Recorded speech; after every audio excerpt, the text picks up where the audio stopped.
O Diyos, muli sa amin pong pagtitipon na ito, salamat sa inyo pong patuloy na pagkilos po sa buhay ng bawat isa, O Lord God.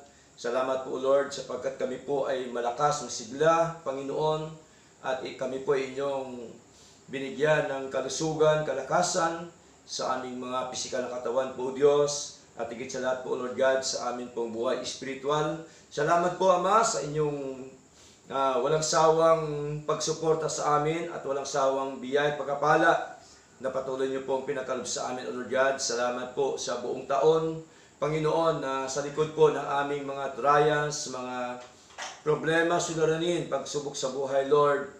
Salamat po, Lord God, at kayo po ay nariyan lagi, kayo pong patuloy na nagbigay sa amin ng kalakasan, kasiglahan, at patuloy po na kumakalinga, Panginoon, sa aming mga buhay. Salamat sapagkat patuloy po kayo ang siyang nagbigay sa amin ng katugunan, Panginoon, ng aming pangangailangan sa araw-araw. Salamat po, Lord God, at tunay nga po, Panginoon, na hindi sapat ang aming mga buhay. Magpasalamat po sa inyo dahil sa inyong kabutihan, dahil po sa inyong kadakilaan po sa aming mga buhay, Lord. At amin pong pinapasalamatan din ang lahat po ng mga kapatid na narito, na kung saan sila po inyong dinala, Panginoon, kinilos, na kami po, Panginoon, ay sama-sama po ngayon sa aming pagsamba po sa inyo, O Diyos.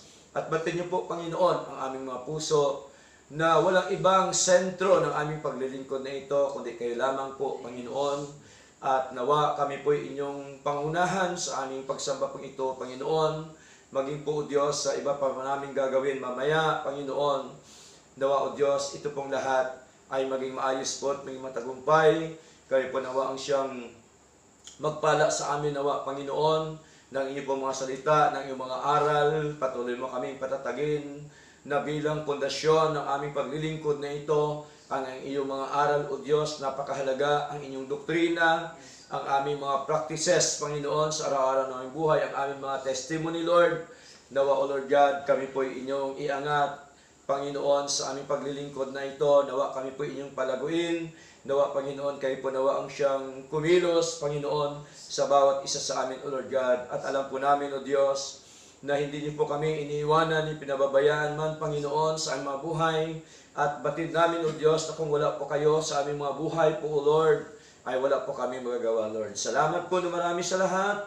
At nawa, patuloy niyo rin po kami bigyan, Panginoon, ng encouragement sa inyong mga aral, na patuloy po namin, O Diyos, may isa pamumuhay sa araw-araw po naming buhay, Panginoon, at patuloy mo kaming pagpalain, O Diyos, sa amin pong mga pangailangan, Panginoon, at ganyan po, O Diyos, kilusin niyo rin po ang mga kapatid na nasa gitna pa ng trabaho, na hindi namin yung nakasama o bumabiyahe pa lamang po, Panginoon, nawa, patuloy mo silang gabayan, iingatan, at ang amin pong mga mahal sa buhay. Kayo po nawa ang siyang patuloy na mag-iingat sa kanila, manguna sa kanila, at nawa, Panginoon, ang inyong gawain sa lugar na ito, O Diyos. Kayo po nawa ang siyang patuloy po na magpalago, Panginoon, magpasigla, at patuloy po kami lahat, Panginoon, sama-sama, na magkakaisa, Panginoon, kami sa isang espiritu, isang pananampalataya, isang paglilingkod. Buklurin mo kami, O Diyos, ng inyong kagalakan. Buklurin niyo po nawa kami, O Diyos, ng inyong kapangyarihan po, O Lord God. Salamat po na marami sa lahat. At tunay nga po, Panginoon, ay pinagkatiwala po namin ang lahat po sa inyo, O Diyos, sa pangalan po ni Jesus. Amen. Purihin po ang Panginoon.